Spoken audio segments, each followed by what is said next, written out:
She was just a hungry little girl asking for leftovers, but when she touched the millionaire's leg, something happened that left everyone speechless. You won't believe what unfolded next. Stay till the end. On the steps of a grand city hotel, a poor little black girl named Amara sat barefoot, holding a small handmade sign, "I pray for healing, just give me food." She was barely 10, her tattered dress hanging loosely over her tiny frame, her big brown eyes scanning the passers-by with quiet hope.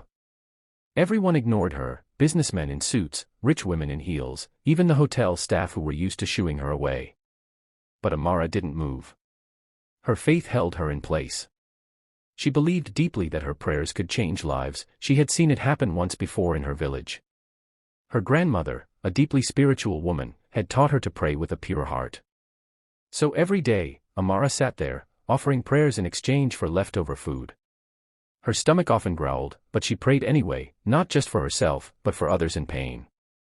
One rainy morning, she spotted a woman being wheeled out of a black SUV, elegant, proud, and clearly very rich. The woman's leg was in a brace, and she walked with difficulty using crutches. The woman's name was Miss Eleanor Sterling, a famous millionaire heiress, known for her sharp tongue and colder heart.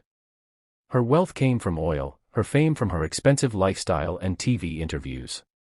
But Eleanor had fallen on icy stairs 3 years ago and hadn't walked properly since. Doctors around the world had tried everything, surgeries, therapy, injections, all in vain. She hated being pitted. Hated feeling weak. So when she saw Amara looking at her with curiosity, she raised an eyebrow and snapped, "What are you staring at?" Amara stood up gently and said, "I can help heal you, if you give me some of your leftover food." For a second, Eleanor stared at her in disbelief, then burst into laughter. "You heal me? Are you out of your mind?" Eleanor found herself strangely amused. She had tried every modern solution money could buy. What would it cost to let a street girl pray? She nodded sarcastically. "Fine. You can have my lunch leftovers if you heal me right now." The driver brought over a takeout box filled with half-eaten gourmet food and placed it next to Amara. The little girl didn't touch the food.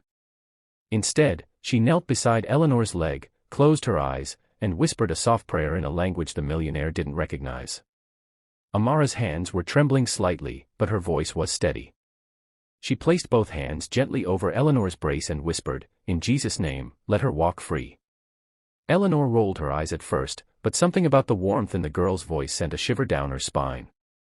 For a moment, the world went completely still, like even the wind held its breath. Then Eleanor felt something she hadn't felt in 3 years, sensation.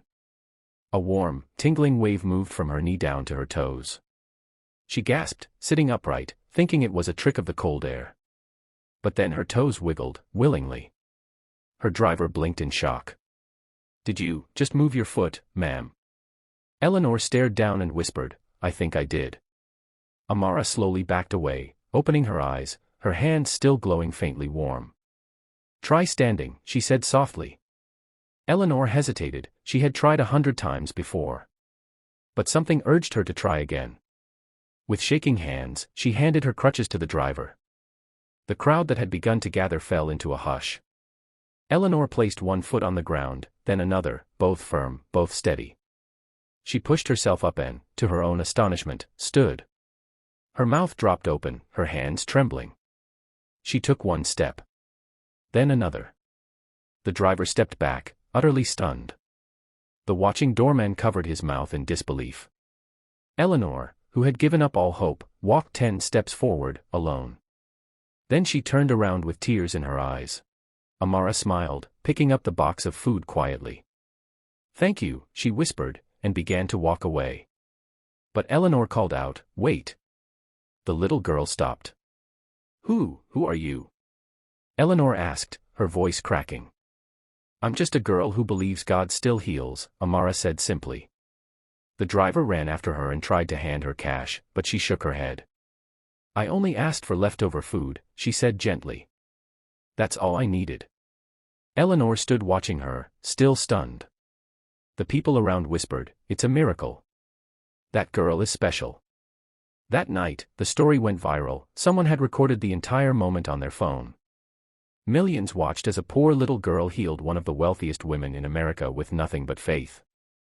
TV stations, newspapers, influencers, everyone was talking about the miracle girl on 7th Avenue. But Amara was nowhere to be found.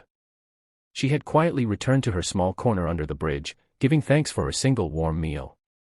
But now, people were looking for her, not to chase her away, but to honor her.